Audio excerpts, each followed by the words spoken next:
my talk today is going to be about metabolic health because as a coach and as a woman who's 41, I've learned a lot about um, how hormones really play into our fat loss journey and how what worked in our 20s no longer works in our 40s.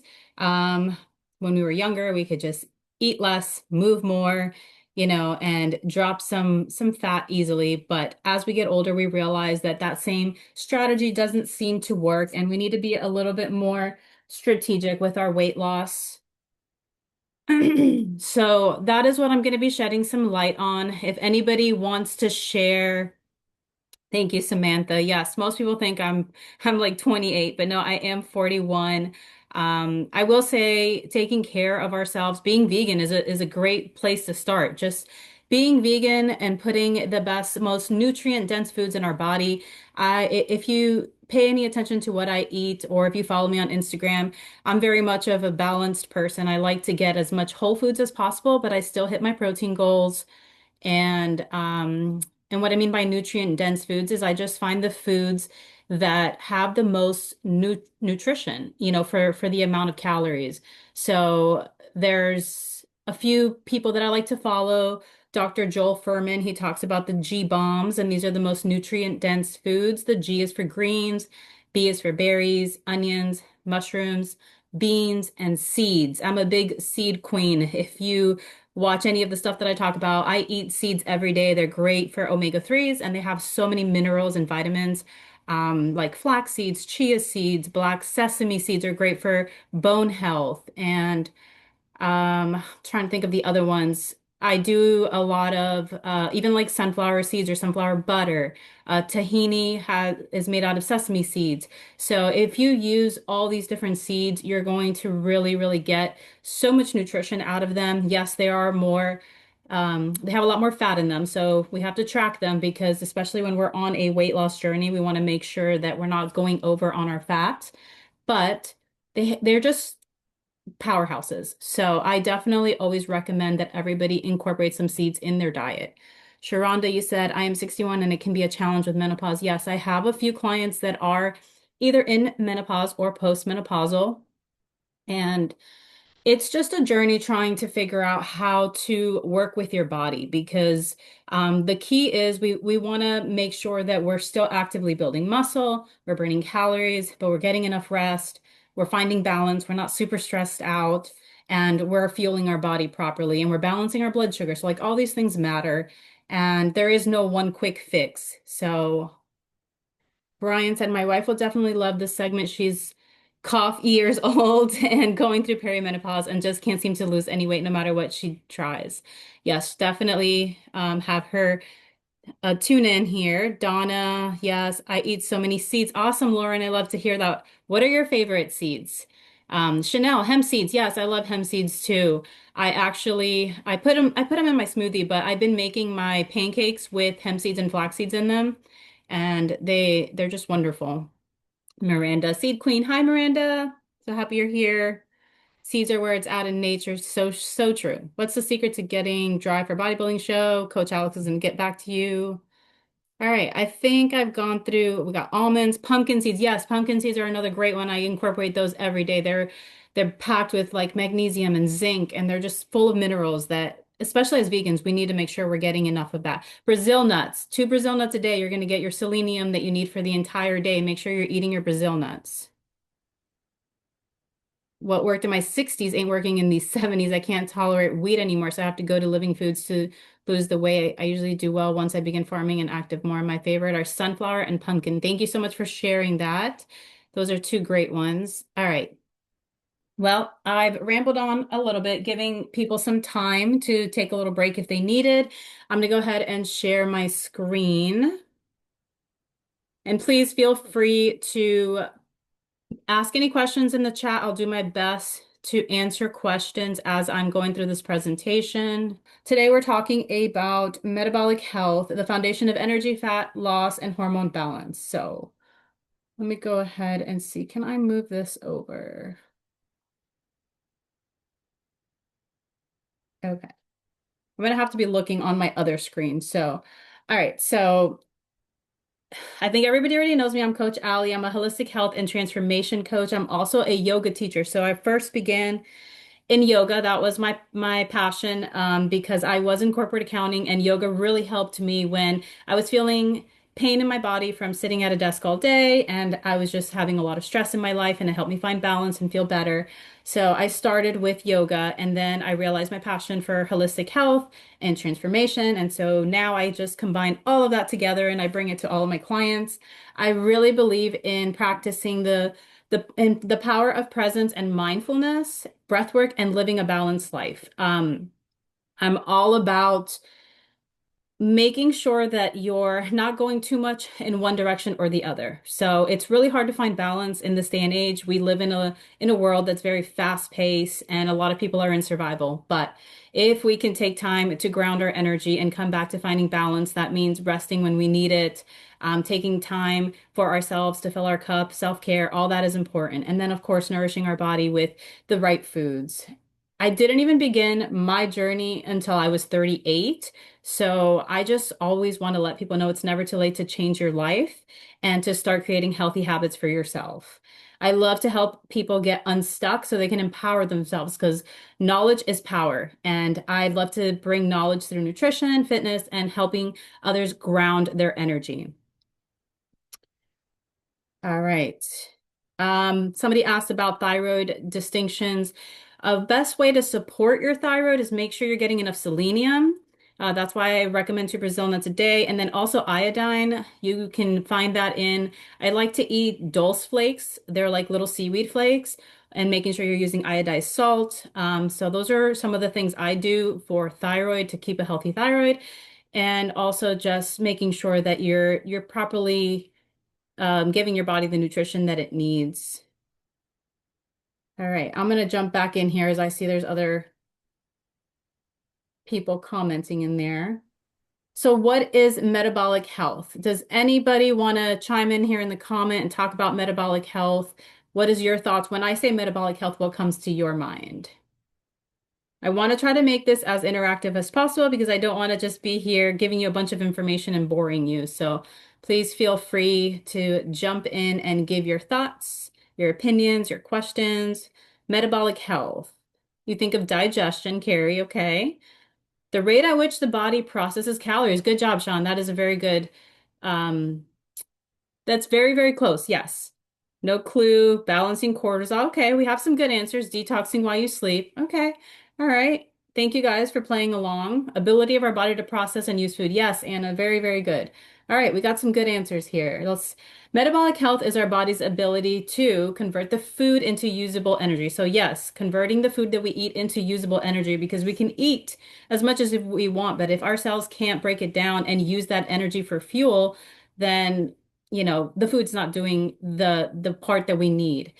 Also keeping our blood sugar stable, how well we respond to insulin, regulating inflammation, and supporting healthy hormones. So these are all things that have to do with metabolic health. Something to do with our cells. One's metabolic can be too low or too high, so it's important to have a good balance. Yes.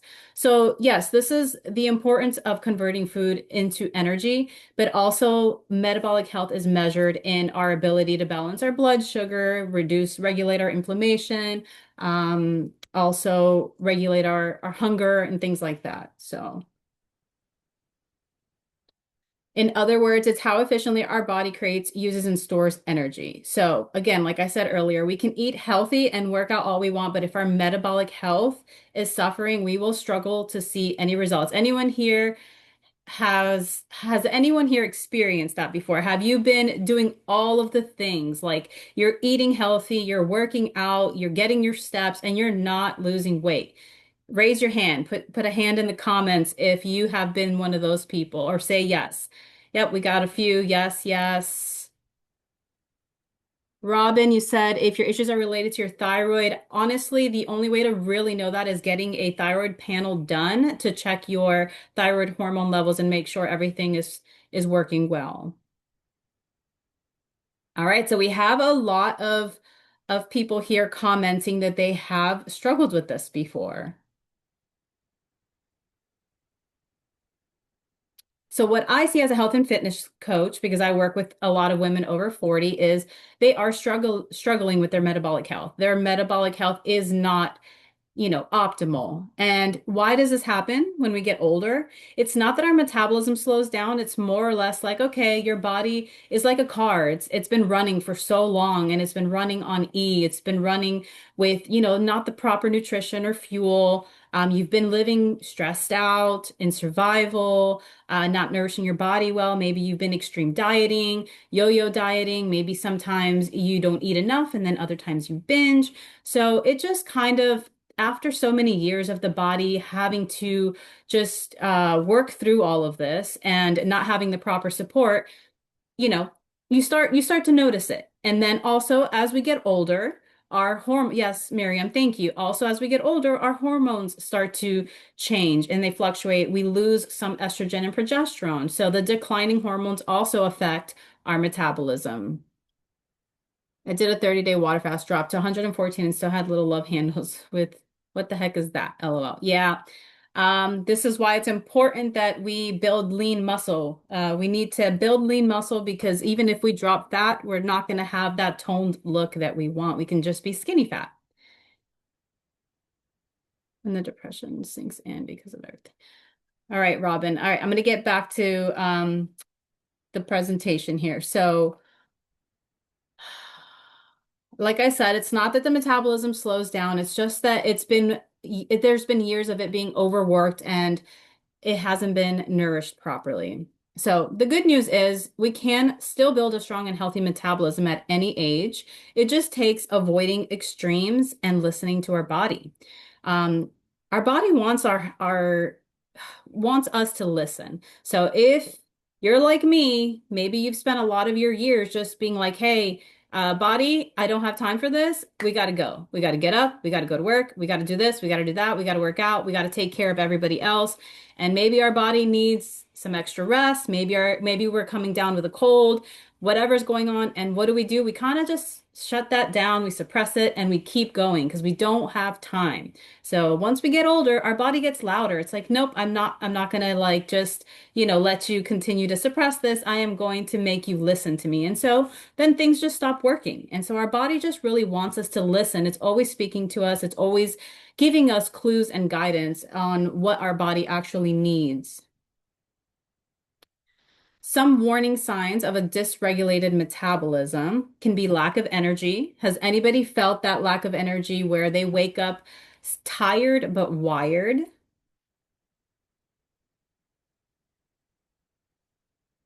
Reading some of the comments here. Um, Building lean muscle. I'm super happy with my results. I learned the term your bucket, how full it is, and whether it's overflowing. Yes, that is so true, Robin.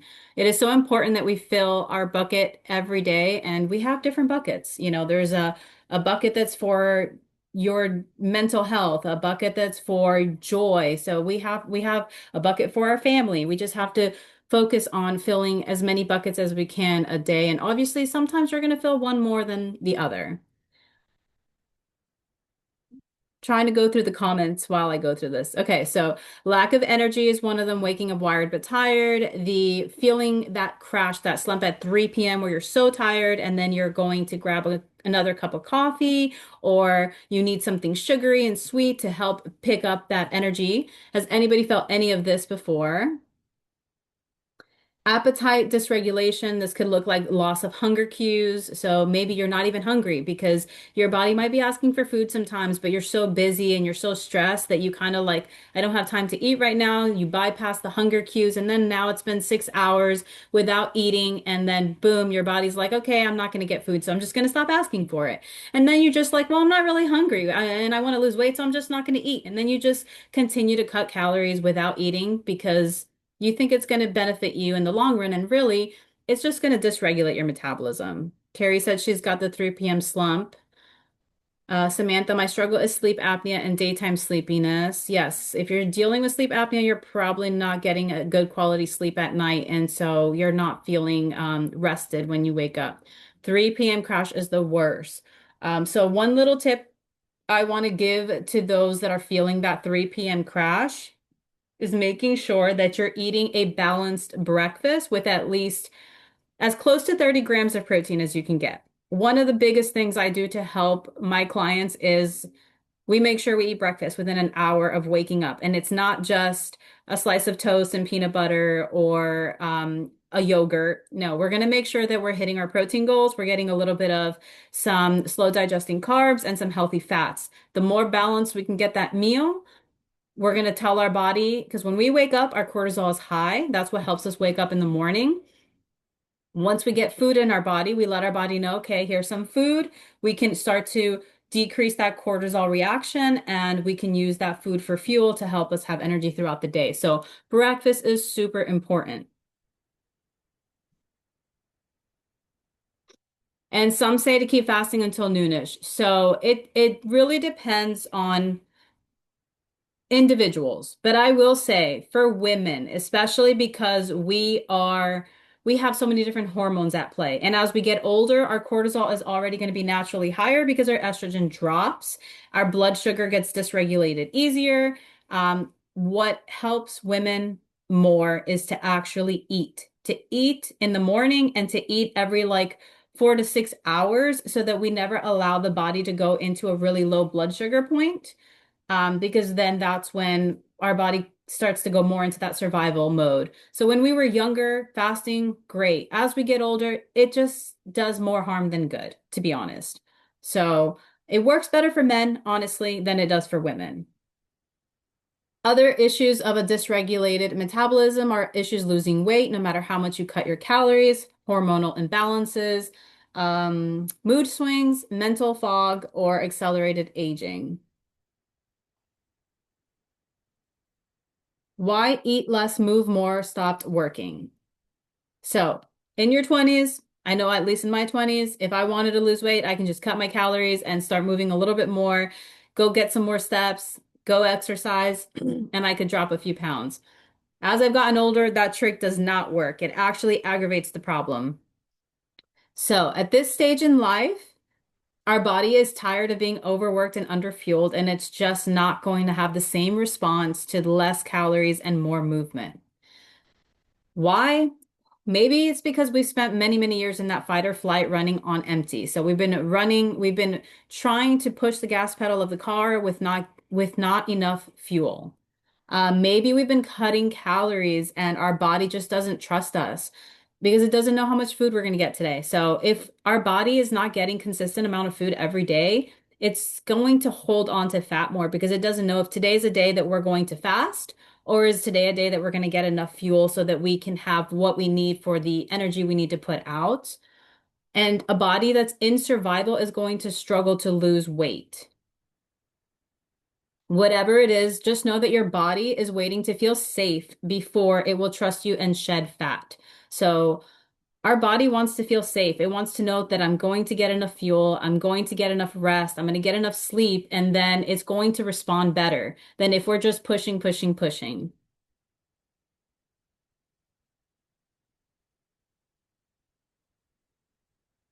So I put this picture of myself because I wanted you all to see that this was me in a kind of a bulking stage. I was not in a fat loss stage because I want you to realize that a fat loss stage is not for everyone and we're not meant to live in fat loss. So there's different stages on our journey, and when we want to go into a fat loss stage, we need to make sure that our metabolic health is at a good point. It's optimal so that we can actually lose fat. So, at this stage of my life, I was not cutting calories. I was eating more than my maintenance because I wanted to build muscle. And it's very hard for our body to build muscle if we're in a calorie deficit. We can kind of build muscle in a maintenance phase, but we really need to eat over that if we want to build muscle. So when women come to me, a lot of them are desperate. They've been trying everything.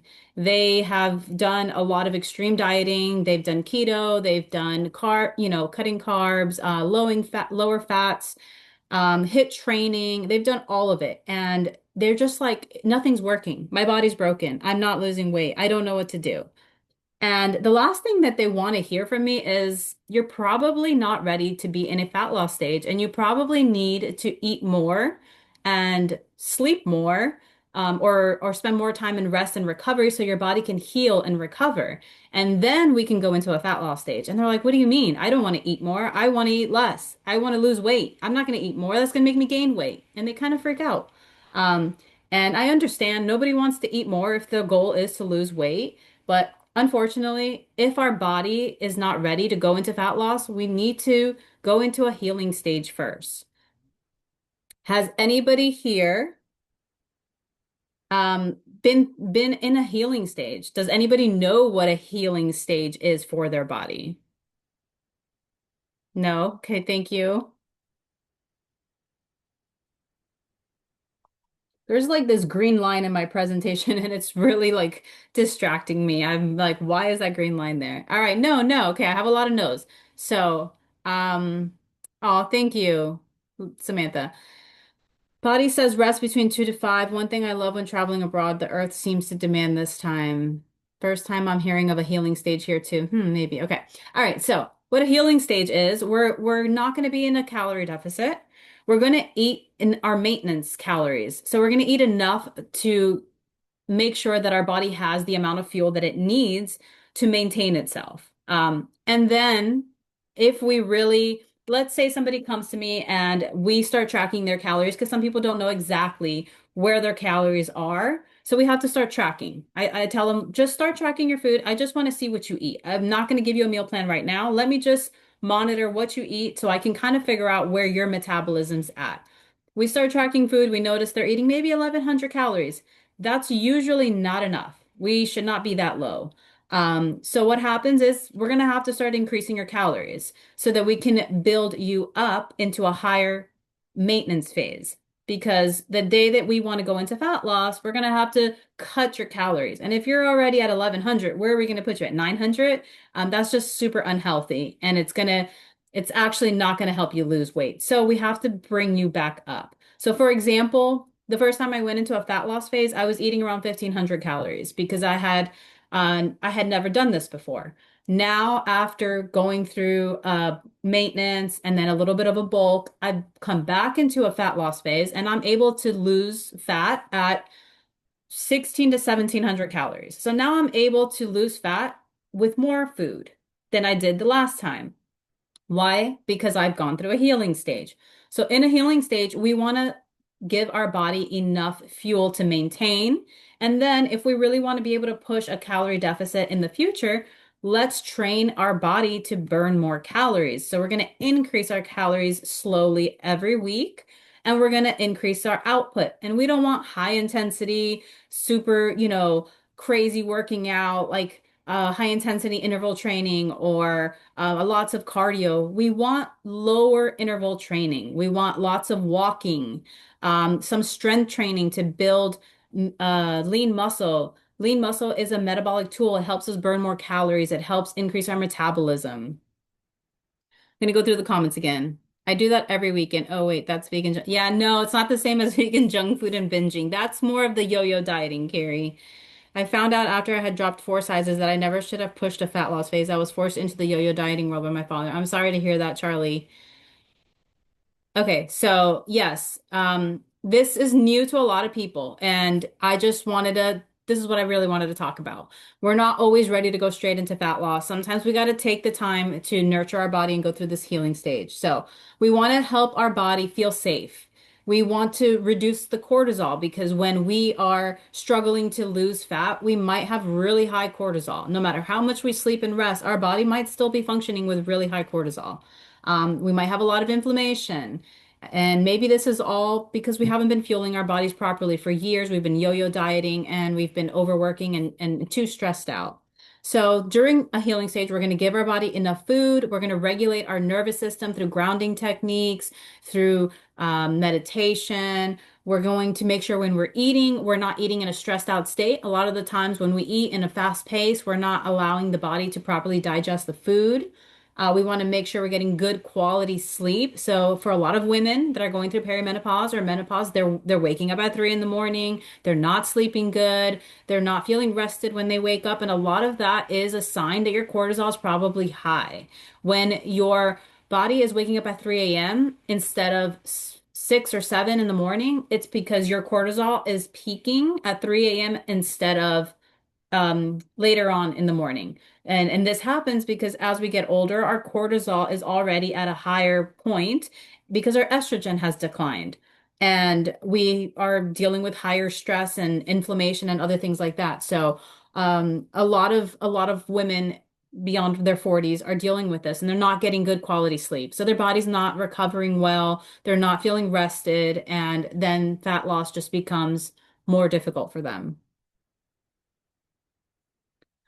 Yes, Miriam said, I am not sleeping well. I'm sorry to hear that. I definitely always say let's start with a good bedtime routine and also make sure before bed you're eating a meal that has a good amount of protein, some healthy fats, and some slow digesting carbs. If your last meal was like at 5 p.m. and you're not going to bed till like 10, I will say like around 8 o'clock, maybe a couple hours before bed, have like a slice of Ezekiel bread and some nut butter, your favorite nut butter, and take that before you go to bed, like 1 or 2 hours before bed, because that is going to help balance your blood sugar through the night and it's going to keep you from having a really low blood sugar in the middle of the night that's going to spike, like it's going to wake you up in the middle of the night. So, that actually happened to me the other night. I lowered my protein in my last meal because I was like, oh, I don't need so much protein. I was trying to lower my protein overall. And I ended up waking up at 1 in the morning and I was starving. And I kept telling myself, I can go to sleep. I don't need to eat anything. And I waited for 2 hours and I could not fall asleep. I had to get up and have a slice of toast with some nut butter and some tea. And then I was able to fall asleep in a couple hours. So if you're noticing that, try this tactic and see if that helps you at all. All right. So I'm getting into the daily habits to support your metabolic health. You're welcome, Miriam. Um,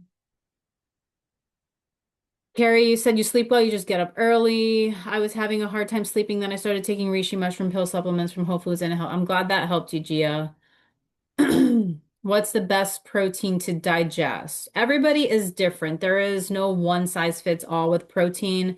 Um, some people do really well with pea protein, some people do better with soy protein or, you know, there's just so many different kinds of protein. You have to find what works for you. Like I don't digest edamame pasta very well. And some people love it and it doesn't work for me. I do pretty good. I do best with soy and tempeh. I do really well with my veg protein powder because it's a mix. It's got some pea protein, some pumpkin seed protein. And yeah, it really just depends. You just have to listen to your body. And after you eat, how does your body feel within an hour? Is it really like having a hard time digesting, or is it feeling good? Spilling all the tea, Anthony. Thank you. I eat about 6 p.m., fall asleep about 8, wake up about 1. Yeah, you're going to bed pretty early. That's about 5 hours of sleep. I'm not sure if you need to go to bed that early and you have to wake up at a certain time.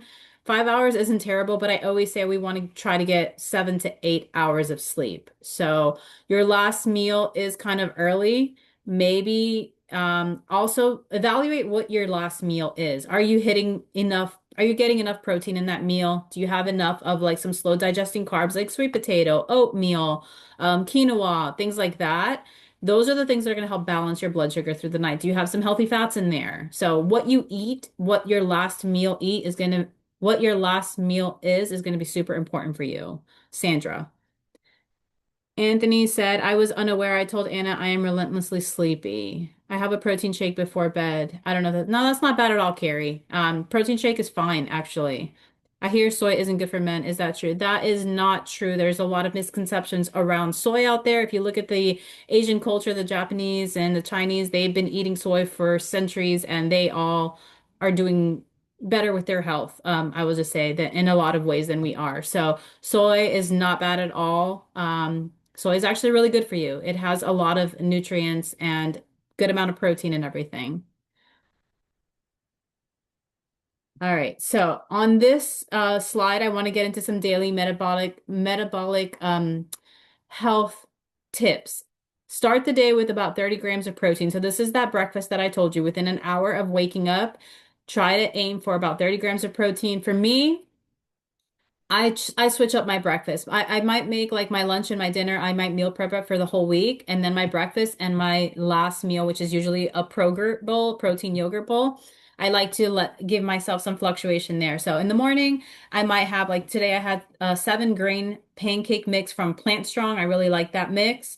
I put a little bit of protein powder, some hemp seeds, some flax seeds. I put some pecans in there.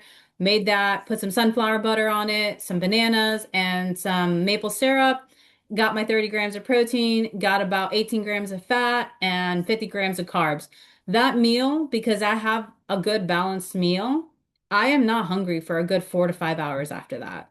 I do not think about food. I do not feel hunger pain. I do not feel super bloated. I feel great. So that allows me to focus on whatever I need to do for the day, whether that's work, go to the gym and lift in a couple hours. It gives me enough fuel and power so that I can work out and build some muscle because at this stage of my life, I know the importance of building lean muscle, and making sure that I'm supporting my bone health as I get older. Another tip is walking after meals is a great way to help improve blood sugar and aid in your digestion. So, if you're not doing this already, this is a very simple hack. It doesn't have to be a super long walk. You can go out for 5 to 10 minutes and you can help make sure that you're stabilizing your blood sugar and you don't get a blood sugar spike. And it's also going to improve your digestion. Focusing on strength training and building lean muscle. This is super important, especially as we get older.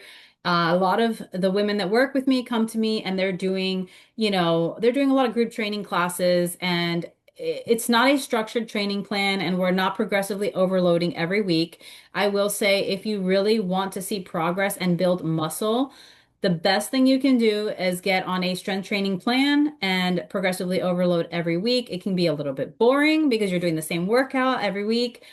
And also, don't worry about going to the gym 6, 7 times. You can do it in 3 or 4 days. Have the other days for recovery. And those recovery days, you don't have to be, just doing nothing. You can still do some yoga. You can still get your steps in. You still get some movement. So you're still moving. You're just not pushing so hard like you do at the gym so that your body can have enough time to repair and build that muscle. I'm going to go through some of the comments here. What can I do about getting bloated from lentils and black beans? So, um, beans and legumes, they make me very, very bloated. I feel you there. I do not like to eat them that often because of that reason. I do buy some digestive enzymes from Garden of Life, I believe it is, and that will help you. And you can check them out. They're a chewable tablet. You can do that if you have issues digesting beans. Also, something else that I've been doing that has been really helping my digestion is I have a little bit of arugula. It's a bitter and it helps produce digestive juices in the stomach. So before you eat your meal, have a handful of arugula, squeeze some lemon on it, and that'll start producing the digestive enzymes and juices in your stomach so that whatever you eat next, you're going to be able to digest it better. So that's another tip. And the last thing I will say on the beans is just make sure you're not overdoing the fiber. So don't make the lentils or the beans the primary source of your meal. Maybe cut it back a little bit and balance that plate out a little bit more. So maybe you're having about 40, 50 grams of the beans, and then you can still have some protein, some carbs, and some healthy fats. Sandra said I have a good mix of protein and carbs, but I am very careful of fats. Fats are very important. We don't want to overdo them, but we do want to make sure we're getting enough healthy fats. They're very good for brain health and hormone health. So some women are really scared of fats, especially women that come from, my generation or older. They've been told low fat, low fat, low fat, and that has caused a lot of other health issues. So we don't want low fat. We just don't want to eat too much fat, but we definitely need our healthy fats. Those are avocados, hummus, nuts, seeds. Make sure you're getting enough of those every day. There's a palm method. That's usually your protein source is like the size of your palm. Your carb source is the size of your fist.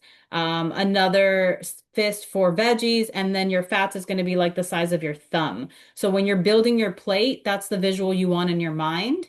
If you're counting macros, if you're working with one of our coaches, we're going to help you determine what macros work best for you and your body and your goals. And then, we'll let you know where your macros should be for your fats. I eat about 55 grams of fat a day. I have eaten more and I have eaten less when I was more in a calorie deficit.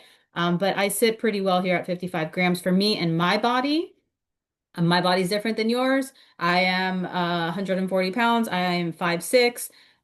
41 years old. All of that, matters. Your age, your activity level, all of that makes a difference. So don't copy what I'm doing for myself. Everybody's body is different, but we definitely want to make sure we're getting enough healthy fats in our diet, especially those nuts and seeds, because those are going to give us the omega-3s. And as vegans, we need a lot of omega-3s. We're not getting it in other ways. So we either need to supplement or make sure we're eating enough healthy fats with omega-3s. Miriam said, per my disability, I can't walk for no more than 1 block. So I'm sorry to hear that, Miriam. Um, maybe you can, maybe you can do some cycling, where you sit down and you just cycle and that'll help you keep some movement. Or maybe you could just take a little walk in your house after you eat, for a couple minutes. Like sometimes I just pace in my house. I don't have to go outside. And then just sit down for a little bit and then get back up and walk a little bit more. Donna said, I love all the exercise info. Never thought about walking for 5 to 10 minutes after meals. Yes, it's a simple hack. Try it out and let me know how that works for you. Digestive enzymes do work great. Arugula salad with lemon. Yes, that is one of the tips I gave. You're welcome with the arugula tip. Allie, I'm exhausted. I need to log off and get ready for bed. Thank you. You're so welcome, Alexis. Thank you for being here. Love you. Sandra said I go for 40 grams daily. I'm assuming that's your fat intake that you try to get. That seems reasonable. I would say a little bit more could be better. But again, I don't know your actual weight and height and all of that. But I think you can do a little bit more than that. Nuts and seeds, fried tofu. Yeah, nuts and seeds. The fried tofu, I try not to fry my tofu. I try not to use oil in my cooking. If anything, I might spray the pan a little bit just to saute something and give it a little bit of a golden, but I save all my fats for my nuts, my seeds, avocado hummus, and things like that. And my nut butters. How many grams of fat do you try to target? I think I already answered that, 55. Sandra said I'm 5'3", 66 and 100 pounds. Oh yeah, you're pretty good at 40, Sandra, because you are smaller and lighter. So I think you'll be good there. Samantha said I want a flat stomach. What do you recommend? Abs begin in the kitchen. What we are eating makes a huge impact on our core. Obviously, we also need to activate our core and do core exercises. Core exercises aren't just important when we're actually training abs. It's important when we're sitting, when we're walking. Are we aware of how we are holding our core? Are we just allowing things to be, or are we engaged? Making sure you're engaging your core throughout the day is important. Man, I dropped the ball somewhere after 2023, walking a lot, very moderate food intake. And life has gotten a little, I'm sorry to hear that life has gotten a little bit harder. Robin. Yes, grinding up the seeds is actually the way that you want to incorporate most of your seeds. Like my flax seeds are ground. Hemp seeds I don't grind, but a lot of those seeds I put in my smoothie. But yes, grinding them up are great. Sometimes you can toast them in a pan, and that also helps release some of the nutrients.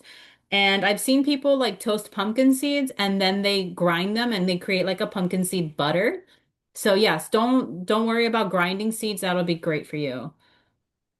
It's so hard with vegan food to keep fats less than 70 grams for me. And this is why Alex's talk was so important because he talks about where to find the protein and the reduced fat. Because a lot of vegan mock meats out there and vegan products have a lot of fat in them. And yes, you're going to get a lot of fat in one serving of that.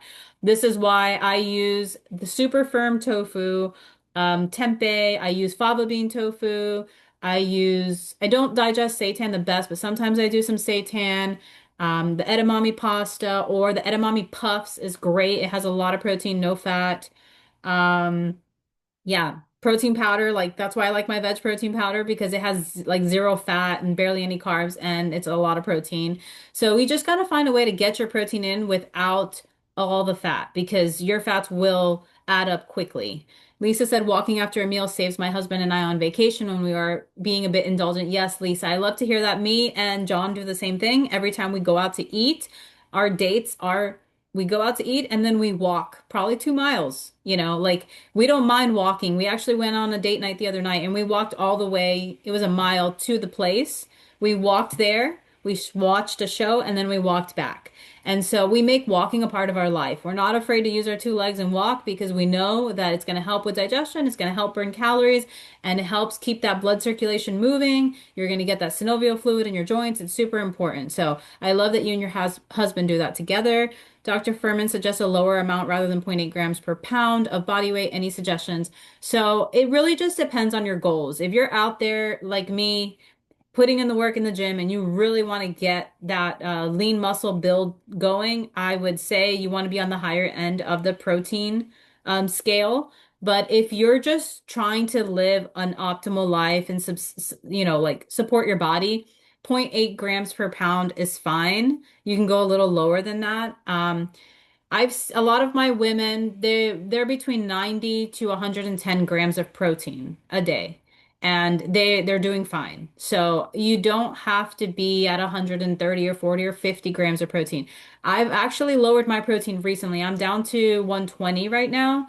I was at 150 for a while, then I was at 140 for a while, and now I'm like, I've built a good amount of muscle. I'm not afraid to lose it. So I'm gonna try 120, and I've been feeling really good, and it gives me more room to eat more carbs and fats. So I would say everybody's different, and it depends on your goals. And this is why working with a coach is super helpful. Coconut water is great. It's filled with electrolytes and minerals. I love coconut water. Obviously, there's carbs in it. If you're actually tracking, you still have to track your coconut water, but I love coconut water. I use it in my intra-workout drink. So when I go to the gym, I pour some coconut water with some EAAs, and that helps me push through my workout. Miriam said, I do lots of leg exercise and I'm investing on a bicycle exercise machine. Yes, that would be a great tool for you. The bitchin sauce, that's a great sauce. I've had that before. I'm not sure what the macros are on it. I don't remember because I don't have it op often, but it is a really good vegan sauce. I believe abs are made in the gym, but revealed in the kitchen. Yeah, they're made in the gym, but yes, if we are not eating in a calorie deficit or making sure that we're not eating too much, you're not going to see your abs. So we still need to work out. We still need to do our core exercises, but we definitely need to make sure that we are eating in a calorie deficit if we want to reveal our abs. All right, I think I've covered fava bean protein powder and cooking. I love tempeh, avocado, and edamame. I love to use edamame too. So something else, you can stack your protein. I think Alex talked about this a little bit. So if you can't get all your protein from your tofu or your tempeh, but you can stack. So you can add some edamame, you can add some hemp seeds, you can add some nutritional yeast. And so by doing this, some lentils, you're now stacking protein on protein in that bowl of food that you've just created for yourself. So that way you can reach that 30 grams. TVP is also great. I don't digest it very well, but I know a lot of people love TVP and the no animal egg white powder. I have tried that recently and it's really, really, really great macros. It's made with like a yeast protein and yeah, lower fat. I know Courtney has been using the no animal egg white powder in her pancake mix and she loves it. Does the walking pace matter? No, I will say a nice brisk walk, but it doesn't have to be any like super fast pace. Just walking is good. I could literally walk all day. Yeah, me too, Samantha. I love walking and I could not picture myself sitting at a desk all day working anymore. I need to get movement in all day. So I work for about 2 or 3 hours and then I go walk and try to do stuff on my phone. I want vegan butt gains. We need to make sure you're doing progressively overloading at the gym carry, doing good glute exercises, and eating to fuel those butt gains that you're looking for. Are we going to talk about any sort of movement or workout and how do I get over my coffee intake and stop drinking it completely? So, Robin, I am not going to be covering workouts here. This is just about metabolic health and the coffee intake. If you're trying to cut it out completely, you can try chicory root. There's a tea. It's made from like a tea that has got like a good flavor and it can kind of give you that coffee flavor that you're looking for. Also, you can do like a mushroom tea or mushroom coffee. Those are good ways if you're trying to eliminate coffee. What I do if I'm trying to eliminate caffeine, I just buy decaf coffee, or sometimes I'll make coffee that's like half caffeine, half decaf, because I do love the taste of coffee still. So, but those are some of my tips. 12% body fat, but don't have a six pack, Sandra. That's really low body fat. Yeah, so you have low body fat. If you're trying to build a six pack, I would say make sure that you're working out those abs every week. A recommended amount of coconut water. No, there is no, not from me at least. I think this is just based on how much coconut water you're looking for. There's plenty of nutrition in there. One second, I need to get some water. But yeah, just if you're monitoring your macros, I will say just make sure that you pay attention because it does have a lot of carbs. TVP, Anna, is textured vegetable protein. So that is a lot of people like to use it kind of like in place of a ground beef. It can take on the flavor of anything. So you rehydrate it with water and then you cook it and season it, and then you can use it in pasta, tacos. You can use it as anything. It's really high in protein.